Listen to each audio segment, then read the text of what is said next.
I'm 38 weeks pregnant and very much looking forward to meeting the little one.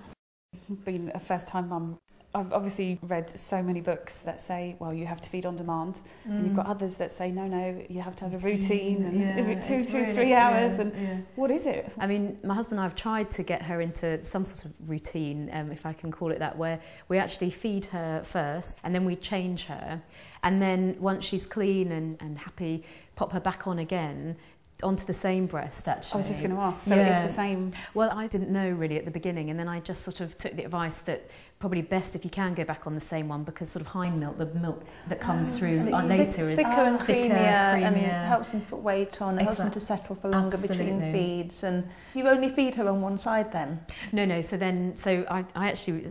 I wear this elastic band that tells me which side that she should be feeding on next. It's just a nice, easy way for me to remember that, right, whichever side the band's on, that'll be her next feed. Have you started doing it? Yeah, well, only recently, actually. It gets to a point, I mean, Juliet's 10 weeks, and probably it's about 8 weeks, I just thought I might have a go at expressing, actually, and just see. But I kind of find it complements breastfeeding quite well, actually, because at times, you know, you can feel really quite heavy with the amount of milk that's in the breast that you want to take off, and if she doesn't take it off straight away, it can be quite uncomfortable, actually. So having the option of expressing to then take it off, and you can then feel really comfy. And that's not to say that, you know, every feed is on the bottle now. I mean, it really isn't. We have one feed at the moment in the evening, which my husband does. One of the things my husband and I wanted to do was just sort of maintain a life away from baby, not away from baby, but, you know, just to go out every so often. And I kept thinking, you know, well, we can't really leave a 4-week-old with my mum or something, because if I'm going to have to feed. But I guess that's something that I could No, I think I'm a big believer in expressing, and you know, it's, you know, now the advice is to breastfeed exclusively for 6 months.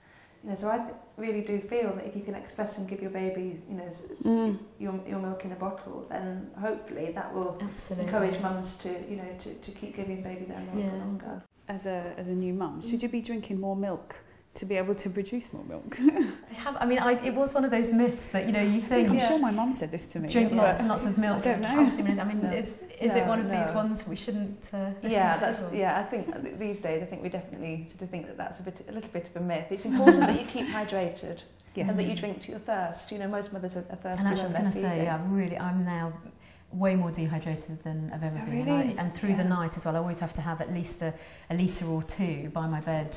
So at the moment I'm obviously pregnant and I've got to watch what I eat.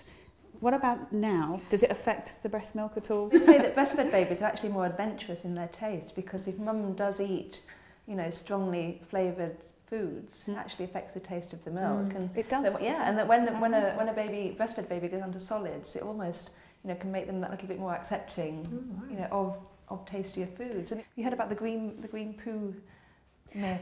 Absolutely, I've seen it. I've seen it. I have first-hand experience. Oh, wow.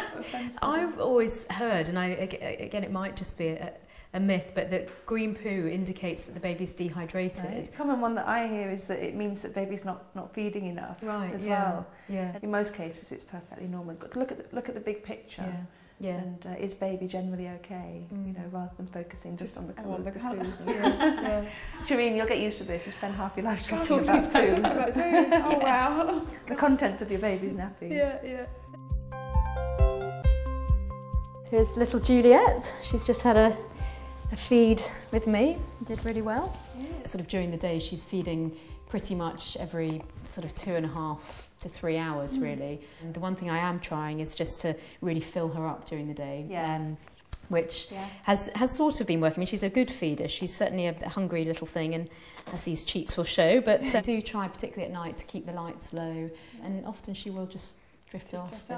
And sometimes she will wake herself up by sort of gurgling a bit, and I don't jump to her immediately. It sounds like you've got a really natural, realistic approach to it, which is what you need. I think that is one of the things that's confusing, because when it comes to routines especially, and breastfeeding and sleep and all those sort of topics, everybody's got a different opinion. There's various breastfeeding sites giving advice and information. I think it's just important not to look too deeply into it, you know, look too far. Look at some of the, you know, the well-known breastfeeding sites, ones that seem to fit with your approach. And then there's Phillips Avent Family website as well, which is phillipsaventfamily.co.uk, and there's lots of advice information on there, sort of generally about routines and breastfeeding. She looks really happy.